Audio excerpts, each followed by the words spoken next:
Greetings, class, and welcome to Horror 101. Once again, I am back. It's your old pal, your faithful teacher and guide, Professor Macabro. Wow, it feels like it's been a while since I recorded the video. Even though last time I saw you all, I said I was going to try to be more frequent with what I posted. But what can I say, class? The intent is there, but life gets in the way. But I'm back. Yes, I am back with you all to share some horror pickups. Yes, I will delight you with what I've gotten recently. I, as you know, love horror movies. It sustains me, you could say. And as such, I love adding beautiful, beautiful horror. And this time, class, like all times, I have a lot to talk about. Some good, some bad. Well, not gonna lie. Mostly, you might all consider it bad, but for me, it is gloriously awesome. So let's get started without further ado. First movie I got and I have to share with you is this found footage thing called the Chernobyl Diaries. Found footage is unfortunately a genre that still exists, made popular by The Last Broadcast and The Blair Witch. There are examples of good found footage. For example, I love The Paranormal Activity 1, 2, and 3. After 3, the quality of the films unfortunately did take a dip into crap now. 4, the Mark 1s and Ghost Dimension do feel like they have a lot more studio interfering. So, the genre of found footage, unfortunately, like, I'm sorry to say most horror, is a mixed bag. Sometimes you can get something good, sometimes you can get something bad. Sometimes you get something that's just there, like the Chernobyl Diaries. It's about this group of idiots. You probably see a theme here. Though most of these horror movies begin with a group of idiots. But there are these idiots that like to seek adventure. So they're like, well, what's left for us to do? Well, I know of this tour that'll take you to Chernobyl. You know, that power plant that had the nuclear meltdown and contaminated a whole bunch of blocks. Yeah, let's go do that.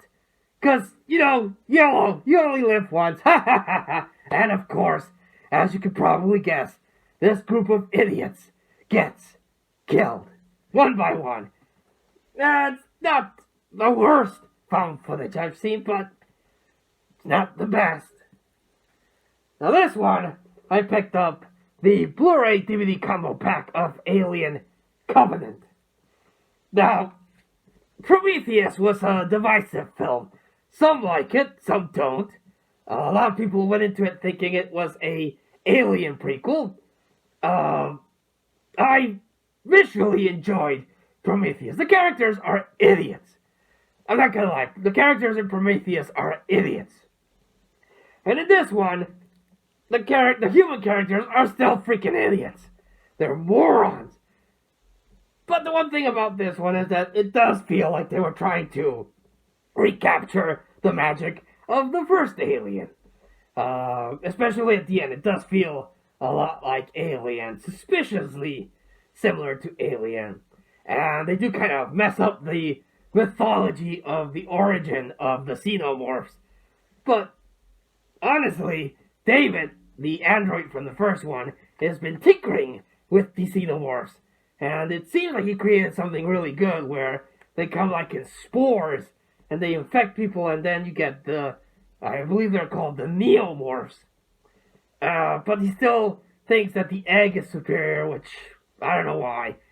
Visually, it's an okay movie. It does have a little bit more scares than Covenant. No, this is Covenant. Prometheus. But I don't know. It feels like they really were pushing to try to replicate Alien, and it didn't quite work out.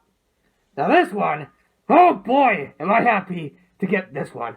Also from Walmart, picked up Kong Skull Island. If you know me, I like myself some giant kaiju movies. Godzilla, King Kong, all that kind of stuff. Now, the Peter Jackson King Kong had issues. But when they were announced, they released the Godzilla movie, which also has issues. I liked it. And they announced that they were going to introduce Kong because eventually they're going to have King Kong versus Godzilla. And I'm super hyped for that. So this was really cool, especially because the setting is during Vietnam. So you have the 70s music playing, and you have some really good acting by everyone here. And Kong looks amazing. They don't portray him like a monkey like they did in the Peter Jackson one. They portray him more like this giant, missing link half man, half ape, and he's badass. I love this movie. Another movie that's been divisive, has been the It remake. A lot of people enjoyed it, a lot of people hated it, a lot of people thought it was unnecessary. I haven't seen it, still sealed, but I'm looking forward to seeing this for myself, just to see if it's as bad as people say, or if it's as good as people say. Because this movie has been praised a lot. Chapter 2 is going to come out sooner than later, so why not? Picked up also Tremors 3. There. Picked up Tremors 1 in the last video that I shared, and I have picked up the TV series a while ago, so why not pick up Tremors 3?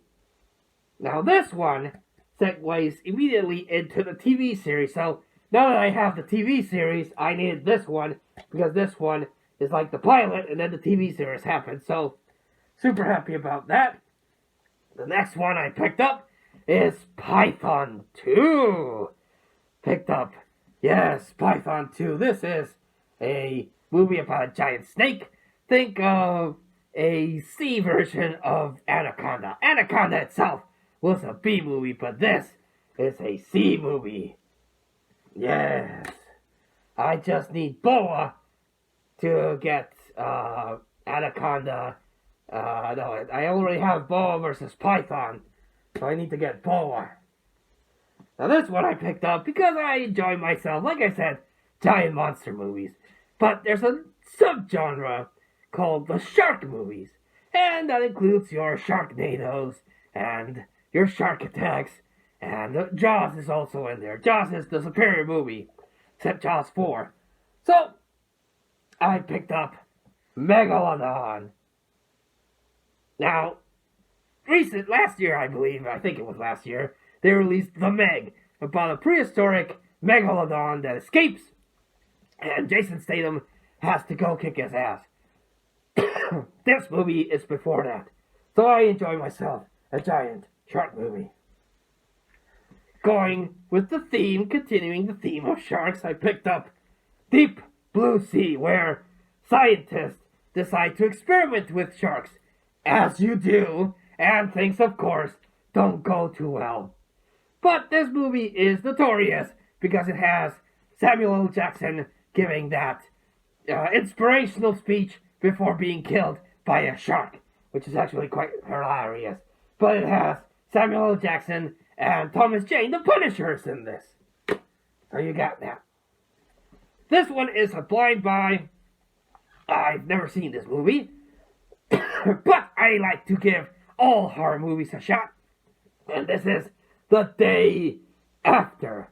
So basically, it's about this town that survives the nuclear holocaust, and it involves them having to deal with that. Haven't seen it. Looking forward to seeing this one. This one is a anime, but it's based on a horror video game, so it's a horror anime. But this is Dead Space Downfall. The Dead Space games, at least the first one, is really good. It's about the space station gets overrun by these things called the necromorphs. which is basically like a species of alien that kills people and absorbs the flesh. Think along the lines of The Thing, that absorbs people and then twists them and mutates them into these horrible, horrible things that make the game, in my opinion, but I like horror, very enjoyable. So this guy in a suit has to go laser cut people and to destroy these monsters. This is a prequel to that. Technically, there are two prequels. A game on the Wii, which is a rail-based shooter, and this anime. But this anime is gloriously bloody and gory, so yes for me. Next one I picked up is The Eye. And I enjoy Asian horror movies. They set up the mood of dread very masterfully. A lot of people don't like foreign movies because they don't like reading the subtitles. I don't mind. I grew up watching movies with subtitles or poorly dubbed, so either way, I'm good. But the Asian horror market for years have been really good in setting up mood and atmosphere, just making you feel creepy. Now, this is the original The Eye because there's an Eye 2, which I might have showcased in one of these videos, but also a vastly inferior remake with the lovely Jessica Alba. But that remake, like most American remakes or adaptations of Japanese or Korean horror movies, is not that good. Jessica Alba, unfortunately, did not save that one. But if you could track down the original one, go for it. Now this one I thought I had, but surprise, surprise, I do not. So I saw it and I knew I had to pick it up, but this is Ringo 2. Now I thought I had it because I have the Ring 1 and the Ring 2, and I have Ju-On and all three Grudge movies. So somewhere in between I kind of lost track of the fact that I was missing Ringo 2, which is the second or sequel to Ringo, which is the Japanese Ring, which was later adapted to The Ring and Ring 2.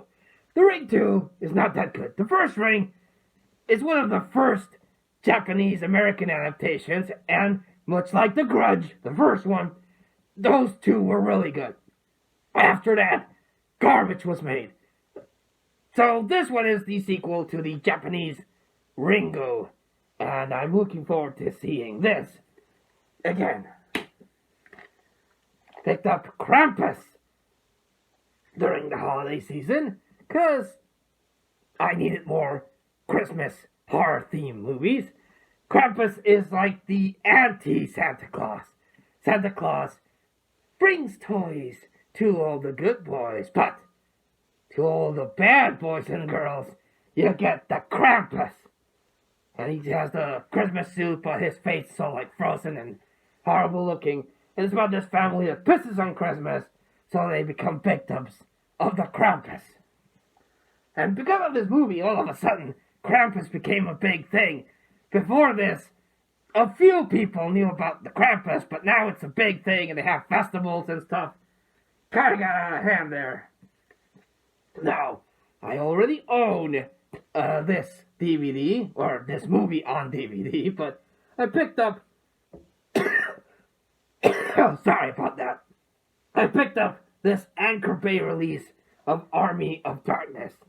Doesn't have any special features, but I like the cover.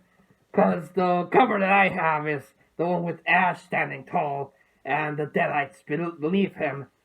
And this cover I thought was pretty cool, and you can't have enough Evil Dead. I bought a couple of months ago another copy of Evil Dead 2 because I like the comic book art there. So, when you're a collector that loves horror, you tend to pick up a lot of stuff.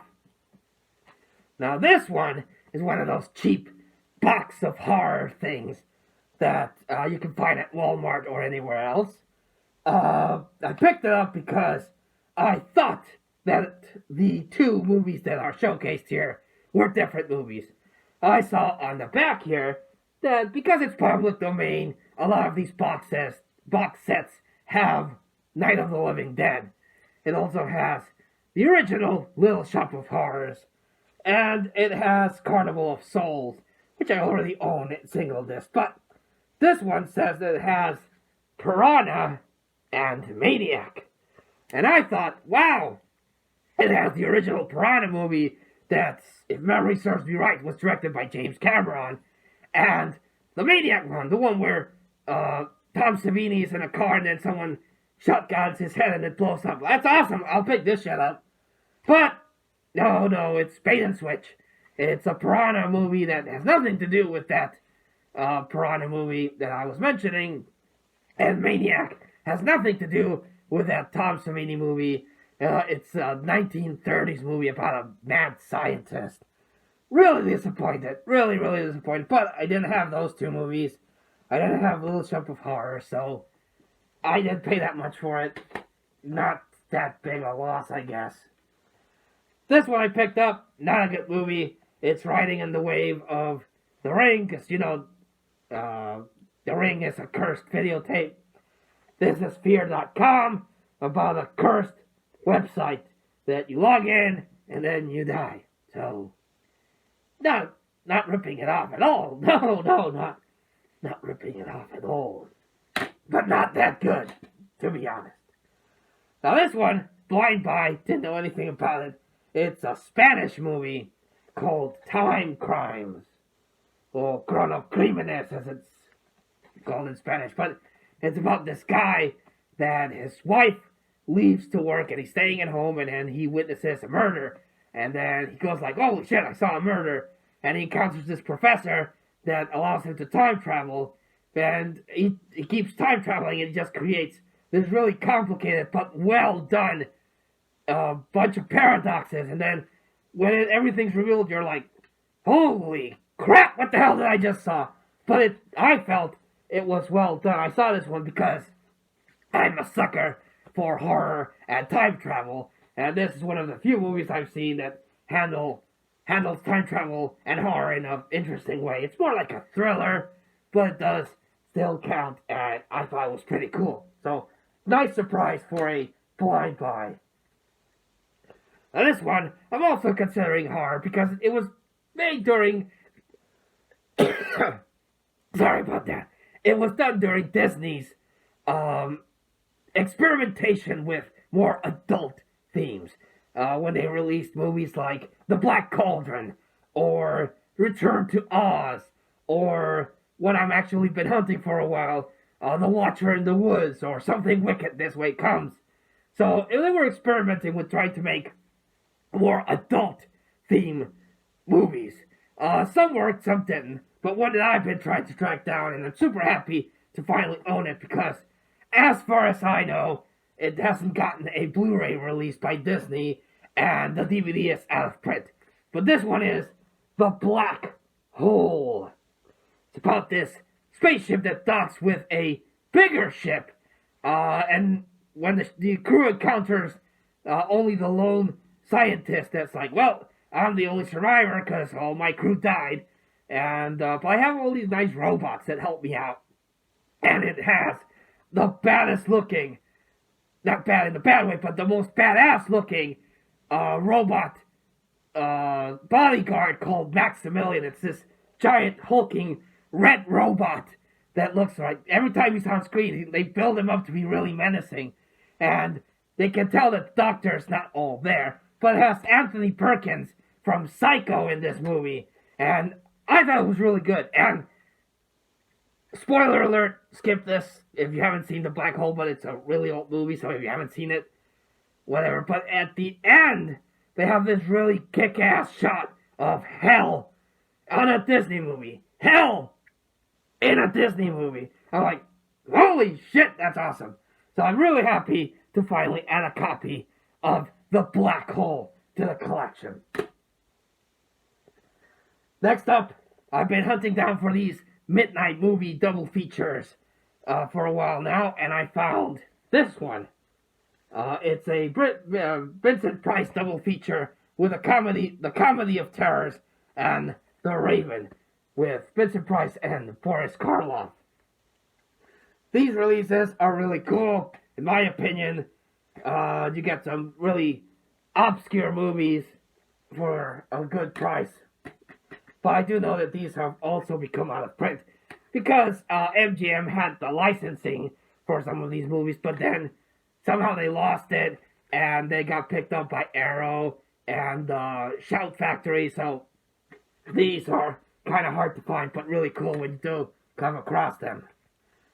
This one I don't particularly enjoy because of how they handled the titular character.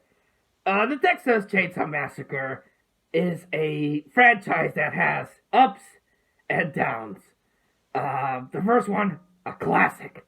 Second one, really weird but awesome movie. Third one, what was that? Fourth one is laughable, but in a good way. Then they made a remake of the first one, then a prequel to the remake, then they kind of made a sequel that ignores everything with Texas 3D, which I enjoyed because of Alessandra Daddario.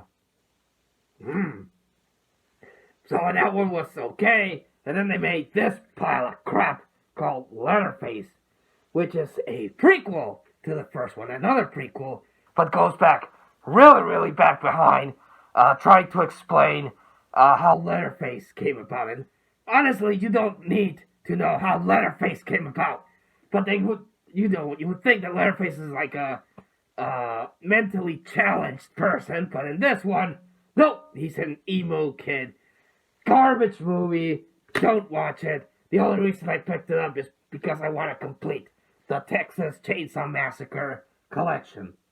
Now this one, very appropriately, I picked it up because I picked up Deep Blue Sea and Megalodon, but I found this Meg Shark 8 movie collection, released by Echo Bridge. Echo Bridge, I might have mentioned this before, is hit or miss. They try to cram as many movies as they can in a single disc, and by compressing the movie that way, the video quality and audio quality takes a hit. Sometimes they look like garbage, sometimes they look like VHS, some rare times it does look okay, but this is 8 movies for the price of 50 cents I bought it for, and it has, let me just read the titles of the movies that this collection has. It has Toxic Shark, Shark in Venice, Malibu Shark Attack, Sharkman aka Hammerhead, Shark Attack with Ernie Hudson, Shark Attack 2, Shark Attack 3 Megalodon, another Megalodon movie, and Shark Zone. So the Shark Attack movies alone are worth the price of admission, but Malibu Shark Attack has these goblin sharks, and Toxic Sharks is about a shark that spews toxic venom.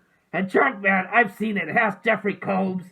I saw it as Hammerhead, but it has Jeffrey Combs trying to cure cancer, so he injects shark DNA into a fetus, and it comes out as Sharkman, which I guess why they call it Sharkman, but I know it as Hammerhead.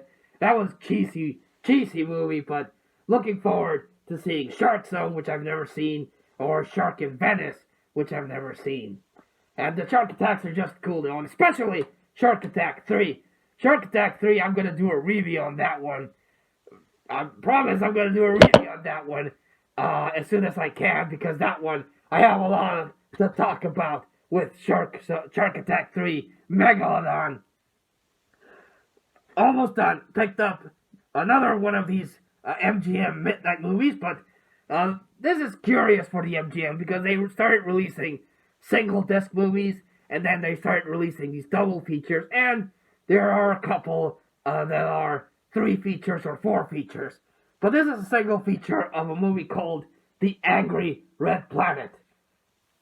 I haven't seen it. Came out in the 60s, but I love the cover art on these things. Look at this thing. It looks beautiful. Cheesy, beautiful, fun. And I'm interested in seeing what's the deal with this bat, crab, spider thing on the cover. So, tickle me fancy. And I picked up one more of those midnight movies with Die Monster Die with Boris Karloff and the Dunwich Horror, which is about this guy that wants to sacrifice his girl. Notable thing about this one, the Necronomicon makes an appearance, so, you got that going for it. Can't go wrong with the Necronomicon. Not the Necronomicon Ex Mortis, but the Necronomicon from H.P. Lovecraft's novel. So, yeah. Like I said, class, a lot of really good stuff. Good stuff to me. You might disagree, but, well, to each their own. Even though you're probably wrong if you don't agree with me. But picked up some really nice, really, really, really nice couple of movies. Not gonna lie, some are not good, like Leatherface. Some blind buys I haven't seen, so they might be bad, they might be good. That's the good thing about buying and collecting horror movies. All kind of horror movies, because I know these elitist people that oh, I only collect what's popular in horror. But when you do that, you miss out on a lot of really good, cheesy movies. So, like always, I like to recommend what I feel are the standouts of the whole. And I'm gonna go, if you can find this is pretty good. The video quality's VHS quality, which actually works in favor on horror movies. I feel that as, these HD movies, especially horror movies, get higher quality, they kind of lose some of the charm. Horror movies, I feel, have to look a little bit grainy and dirty. But if you can find this set, that's pretty cool. Or if you can find a single disc of Shark Attack 3 Megalodon, pick that one up. That one's freaking amazing. And the next one is The Black Hole. Kind of slow, but once things get going, top notch. Definitely recommend that one. And, yeah. Oh, and Kong Skull Island. Freaking amazing. Love that movie. Love the setting. Love the characters. Love how Kong looks.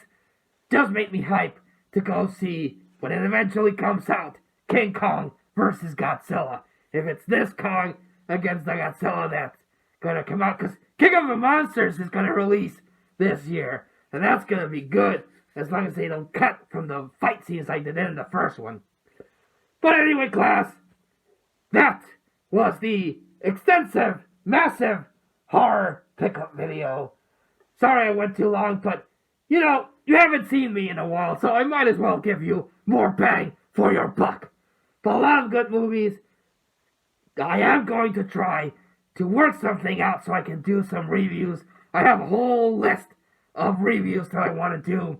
I just need the place to myself so that I can sit down and record without scaring people with my handsome, glorious face. Hey, that reminds me. I still need to deal with the other guy that I haven't been able to find.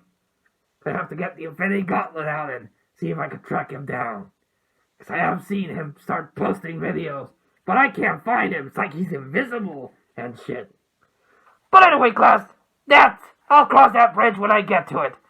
Till then, class, thanks so much for watching. This has been your great and glorious teacher and guide, Professor Macabre. Wishing you all a good evening.